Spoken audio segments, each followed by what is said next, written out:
ఇప్పుడు రోజుల్లోని మనుషులకి ఏదైనా యూజ్ అండ్ త్రూ అనేది బాగా అలవాటైపోతుంది. ఏదైనా పేపర్ ప్లేట్స్ వాడతాం కదా, వాడేసి పక్కన పడేస్తాం. దాన్ని మళ్ళీ యూజ్ చేయం.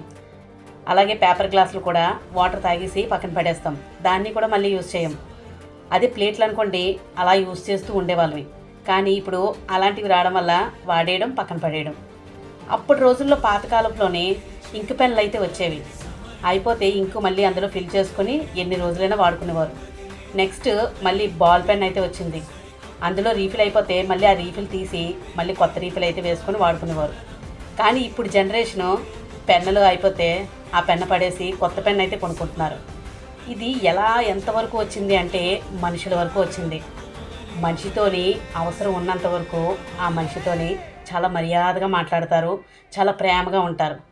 అదే ఆ మనిషితోని అవసరం తీరిపోయిన తర్వాత పక్క నుంచి వెళ్ళిపోతున్నా కూడా ఏమో ఎప్పుడు చూడలేదే, ఎవరు నువ్వు అనే రకంగా అయితే మారిపోయారు. క్రమేపీ అక్కడి నుంచి ఇక్కడి వరకు వచ్చేసింది. వస్తువుల వరకు అయితే పర్వాలేదు, మనుషుల మీద కూడా ఆ ప్రభావం చూపుతుంది. ఏమంటారు? నిజమే కదా?